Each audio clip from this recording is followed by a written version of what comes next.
Dear students, हम आज से अपना इंडियन इकोनॉमी स्टार्ट कर रहे हैं।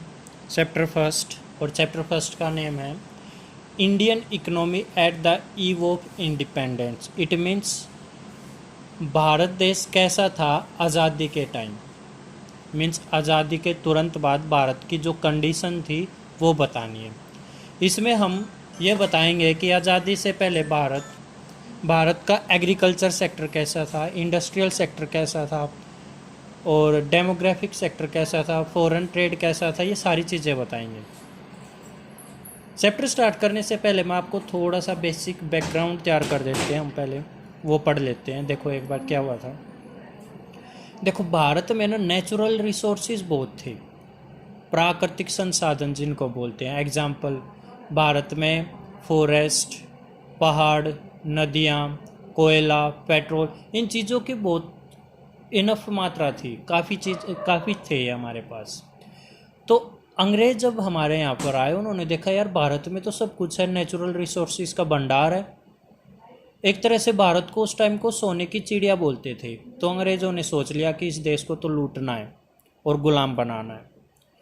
वो यहाँ पर आए व्यापारी बन के, बिजनेसमैन बन के, और फिर यहाँ पर देखा कि यहाँ के जो राजा लोग आपस में लड़ते झगड़ते रहते हैं, तो हमारे बीच में उन्होंने फूट डलवाई राजाओं के बीच में आपस में, और कहीं ना कहीं हमें गुलाम बना लिया। और फिर गुलाम बनाने के बाद जो उनका मेन मोटिव था वो करना स्टार्ट किया। उनका मेन मोटिव क्या था? हमारे यहाँ से कच्चा माल अपने देश में ले जाते, उसको पक्का बना के हम ही को बेच देते। हमारे यहाँ से ले जाते सस्ता, और जब हमें वापस बेचते तो महंगा बेचते। एक तरीका तो ये अपनाया उन्होंने हमें लूटने का।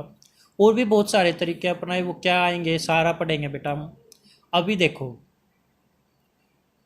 वो उन्होंने क्या किया, हमारे देश को तो अंग्रेजों ने एक्सपोर्टर बना दिया कच्चे माल का, रॉ मटेरियल का, ताकि वो खुद की इकोनॉमी को डेवलप कर सके। ठीक है, देखो एक बार लिखा भी हुआ है, basic purpose of British rule. अंग्रेजों का रूल करने का मेन रीजन क्या था या पर्पस क्या था, लिखा हुआ देखो।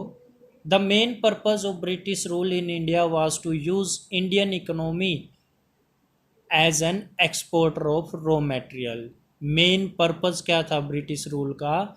हमारी इंडियन इकोनॉमी को यूज करे as an exporter of raw material, ताकि वो अपनी डेवलपमेंट कर सके, for the development of Britain's economy. Clear है ये बात? अच्छा। They exploited Indian natural resources for their own use. उन्होंने हमारे जो नेचुरल रिसोर्सेज थे उनका एक्सप्लॉइटेशन किया अपने पर्पज़ के लिए, अपने यूज़ के लिए। कैसे किया वो हम सारा डिटेल में पढ़ेंगे। मेनली चैप्टर में अभी हमें पढ़ना क्या है कि भाई आज़ादी के बाद हमारी सिचुएशन कैसी थी, हमारी इंडियन इकोनॉमी कैसी थी। ये तो मैंने वैसे ही बता दिया। चलिए, ये जो मैंने अभी आपको ये हिस्ट्री बताई है ये जस्ट फॉर नॉलेज है। मेन अब स्टार्ट हो रहा है चैप्टर। देखो बेटा, एक वर्ड बार बार यूज होगा हमारा इंडियन इकोनॉमी में, कॉलोनियल पीरियड। या केवल कॉलोनियल का मीनिंग क्या होता है? कॉलोनी, कॉलोनी भी बोलते हैं इसको, गुलामी बेटा एक तरह से।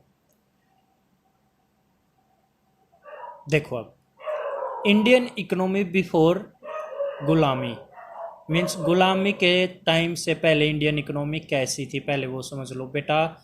हमारी इकोनॉमी एक बहुत शक्तिशाली इकोनॉमी थी, प्रोस्परस इकोनॉमी थी।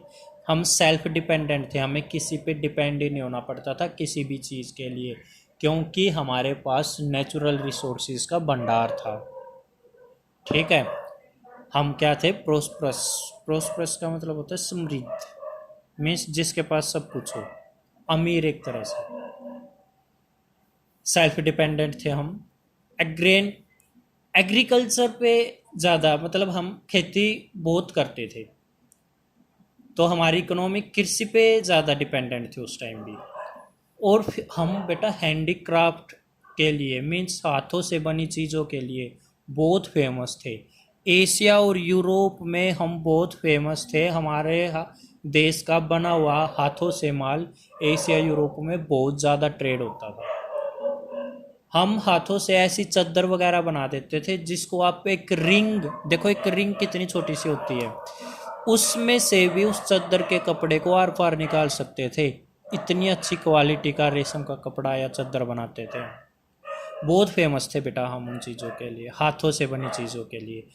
मीन्स हम हर सेक्टर में आगे थे, देखो खेती में भी, और हम हैंडीक्राफ्ट इंडस्ट्री में भी, मीन्स हाथों से बने कॉटन, सिल्क, मेटल्स, जूट, इन चीज़ों के लिए हम बड़े फेमस थे।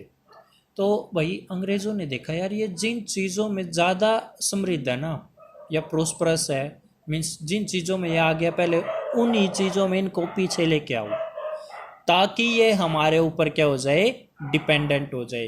तो हमें पीछे लाने के लिए उन्होंने क्या क्या किया वो हम पढ़ेंगे। चलिए बेटा आगे करते हैं। उन्होंने हमें पीछे लाने के लिए क्या क्या किया वो पढ़ेंगे। उससे पहले एक चीज़ और समझ लो, कॉलोनियल रूल। यहाँ पर क्या है, जब एक कंट्री दूसरी कंट्री को कंट्रोल करती है, मीन्स एक कंट्री पे दूसरी कंट्री का अगर राज चले, उसी उसी को तो कॉलोनियल रूल बोलेंगे ना, ठीक है।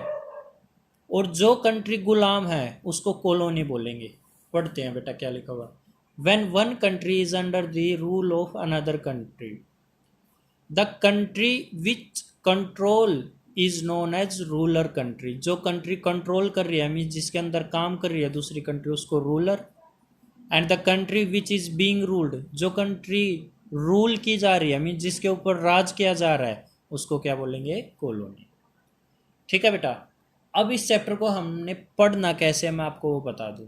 इस चैप्टर को हम 5 पार्ट्स में डिवाइड करके पढ़ेंगे डिटेल में।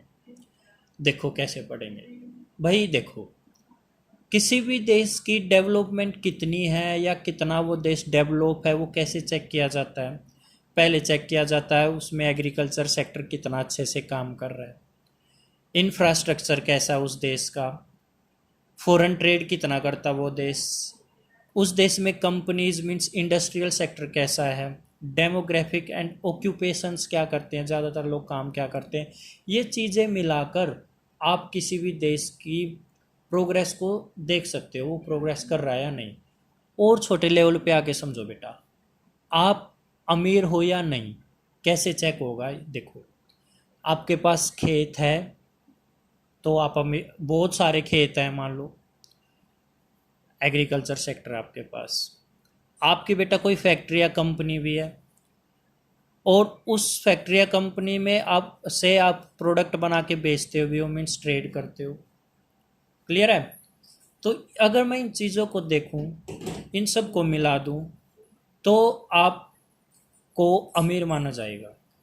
आपका इंफ्रास्ट्रक्चर कैसा, क्या आपके पास बाइक है, कार है, एसी है, अच्छा घर है, अगर ये सारी चीज़ें हैं तो आपका इंफ्रास्ट्रक्चर अच्छा माना जाएगा। ऐसे ही एक देश में बेटा, अगर देश में फ्लाई ओवर हैं, हॉस्पिटल हैं, स्कूल हैं, बैंक्स हैं, कॉलेजेस हैं, अच्छी अच्छी सड़क हैं, मेडिकल फैसिलिटी मैंने बता दिया, हॉस्पिटल्स हैं, मीन्स एजुकेशन सिस्टम कैसे, इन सब को मिला के हम ये चेक करते हैं कि उस देश में इंफ्रास्ट्रक्चर कैसा है।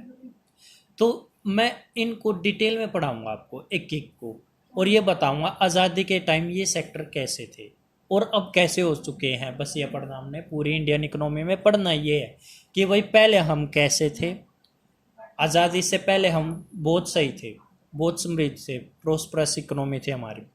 आज़ादी के बाद कैसे थे हम, और आज़ादी के बाद से अब तक हमने क्या प्रोग्रेस किया है और कहाँ पर हम अभी भी पिछड़े हुए हैं, वो सारा हम इंडियन इकोनॉमी में पढ़ेंगे।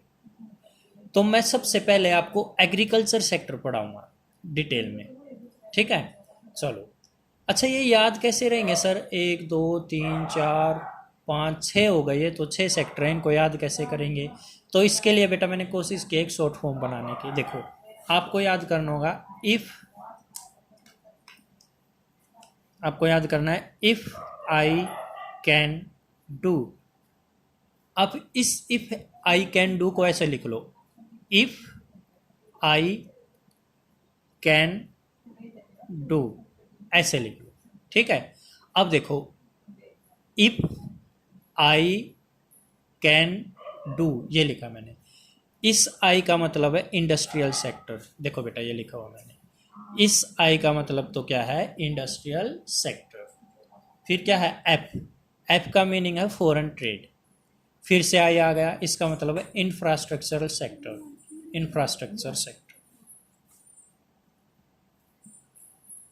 आगे क्या है देखो, सी का कुछ नहीं है बेटा, इग्नोर मारना इसको, और एन का भी कुछ नहीं, इसको भी इग्नोर करना। ए का क्या है, agricultural sector. D means demographic sector, O means occupational sector. ये सारे सेक्टर्स हम पढ़ेंगे और डिटेल में पढ़ेंगे। ये पढ़ने के बाद हमें ये कॉन्सेप्ट ज़्यादा समझ में आएंगे। सबसे पहले मैं एग्रीकल्चर सेक्टर ले लेता हूँ भाई। At the time of independence, आज़ादी के टाइम हमारा एग्रीकल्चर सेक्टर कैसा था वो पढ़ेंगे। देखो बेटा, at the time of independence, आज़ादी के टाइम, हम हमारे देश की 85 पॉपुलेशन, 85% पॉपुलेशन मीन्स 100 में से 85 बंदे एग्रीकल्चर पे डिपेंड थे, मीन्स वो खेती करते थे। ठीक है, डायरेक्टली या इनडायरेक्टली। अब ये डायरेक्टली इनडायरेक्टली का मतलब क्या होता है, वो खेती करते थे डायरेक्टली या इनडायरेक्टली। मीन्स बेटा देखो एक बार, अगर खेतों में काम कर रहे हो आप, वो तो डायरेक्टली खेतों में ही काम कर रहे हो, वो डायरेक्टली हो गया। इनडायरेक्टली क्या होता है, मान लो आप बेटा पशुपालन कर रहे हो, ठीक है, तो बेटा पशुओं का चारा भी तो खेत से आता है, तो कहीं ना कहीं इनडायरेक्टली वो भी किससे जुड़ा हो गया, खेतों से जुड़ा हो गया, एग्रीकल्चर सेक्टर से जुड़ गया। तो मैं बता रहा हूँ 85% लोग मीन्स 100 में से 85 बंदे, मीन्स आउट ऑफ 100 85% वो खेती करते थे डायरेक्टली या इनडायरेक्टली।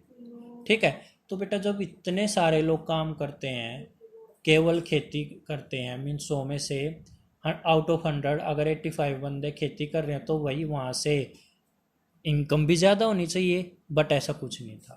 इनकम नहीं होती थी खेती से।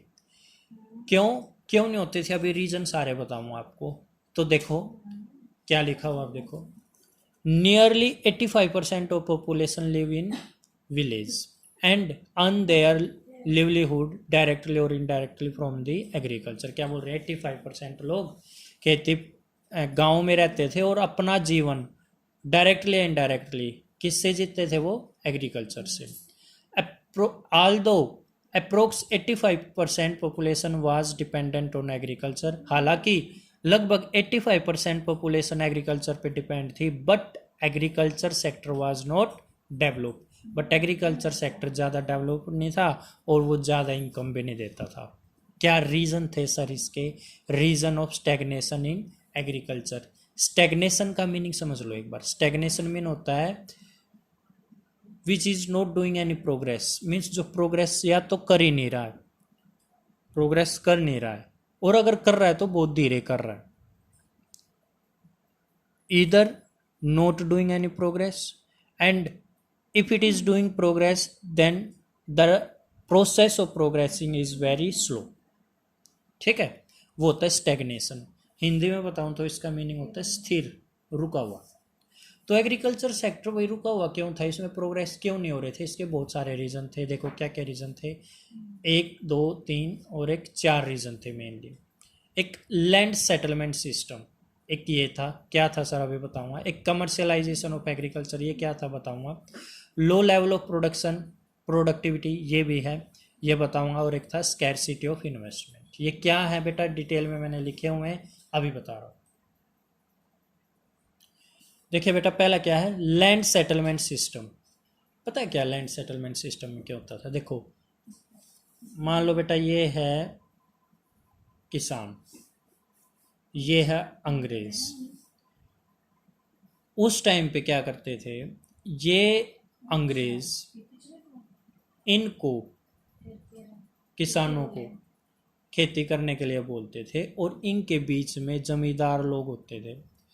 ये क्या बोलते थे, डायरेक्टली इनसे बात नहीं, अंग्रेज डायरेक्टली किसानों से बात नहीं करते थे, इनसे बात करते, जमींदारों से।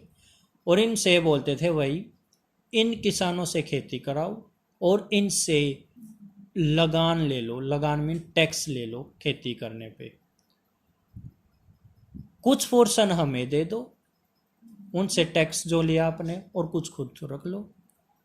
तो एक बार, या फिर जमींदार क्या करते थे, अंग्रेजों ने जितना बोला है उससे बहुत ज़्यादा इन किसानों से अमाउंट चार्ज करते थे, अपने पास रखते थे और अंग्रेज़ों को भी देते थे। ये बेटे गरीब से और गरीब होते गए, क्योंकि इन्होंने मेहनत की और जो मेहनत करके फसल हुई वो कहाँ पहुँचानी होती थी, जमींदारों के पास, और जमींदार उस फसल का पैसा आगे पहुँचा देता था। ठीक है, तो ऐसा सिस्टम था। तो बेटा अगर ऐसा सिस्टम है तो सीधी सी बात है, पीछे तो जाएंगे जाएंगे। तो यही था लैंड सेटलमेंट सिस्टम में, जमींदारी सिस्टम था। जमींदार क्या करते थे, किसानों से खेती कराते थे और उनसे टैक्स वसूल करते थे, अंग्रेजों को दे देते थे और किसानों के पास बहुत थोड़ा अमाउंट बचता था। नेक्स्ट है कमर्शियलाइजेशन ऑफ एग्रीकल्चर। ये क्या है? एक होता है कैश क्रॉप, एक food crop. Food crop means अपने सेल्फ कंजम्पशन के लिए आप जब खेती कर रहे हो, एग्जाम्पल आप गेहूँ, अनाज, ये चीज़ें उगा रहे हो तो वो फूड क्रॉप है। कैश क्रॉप आप सेल्फ कंजम्पशन के लिए नहीं उगा रहे, केवल बेचने के लिए। जैसे नील की खेती करना बेटा, नील की खेती कराते थे अंग्रेज हमसे। तो नील की खेती को भैया, आप नील को खा थोड़ा ही ना सकते हो, खा नहीं सकते ना। तो वो हमें बोलते थे कि आप नील की खेती करो, कॉटन की खेती करो, और वो नील और कॉटन हमसे खरीद लेते थे। तो हम भी लालच में कि भाई हमें पैसे मिलेंगे, हम नील और कॉटन की खेती करने लग गए थे। तो इसका बैड इफेक्ट यह हुआ कि हमारे पास खाने पीने की चीज़ें कम होने लगी, क्योंकि हम फूड ना उगाकर कैसी खेती करने लगे, जैसे नील की, कॉटन की, ऐसी खेती करने लगे। तो ये भी रीज़न था एग्रीकल्चर सेक्टर के पिछड़ने का। और देखो बेटा, लो लेवल, थर्ड पॉइंट है लो लेवल ऑफ प्रोडक्टिविटी। उस टाइम पे हमारे पास प्रोडक्शन बहुत कम होता था। क्यों होता था? देखो, लो लेवल ऑफ टेक्नोलॉजी, इसको मैं बोल सकता हूँ आउटडेटेड टेक्नोलॉजी आल्सो। आउटडेटेड, पुरानी टेक्नोलॉजी। बेटा आजकल तो हम खेती ट्रैक्टर से करते हैं, बट उस टाइम पे कस्सी से खेती होती थी, बैल से खेती होती थी, मीन्स पशुओं से खेती होती थी। तो आप ही बताओ, एक ट्रैक्टर से आप खेती कर रहे हो और दूसरा आप जानवरों की पशुओं की सहायता से या कस्सी से कर रहे हो, किस में ज़्यादा प्रोडक्शन होगी? ट्रैक्टर से होगी ना। उस टाइम पे हमारे पास ट्रैक्टर की फैसिलिटीज़ बहुत कम होती थी, ना के बराबर होती थी, होती नहीं थी ये मान लो। तो वही, अब अगर हमारे पास ऐसी टेक्नोलॉजी नहीं है जिससे हम अच्छे से खेती कर सके, जैसे ट्रैक्टर नहीं है, तो आप ही बताओ हमारी जो कृषि है, हमारी जो एग्रीकल्चर सेक्टर है, वो पिछड़ेगा ही ना। तो ये बात है इसमें। पानी की फैसिलिटी नहीं होती थी बेटा, बारिश पे डिपेंड रहते थे हम, ट्यूबवेल वगैरह नहीं होते थे।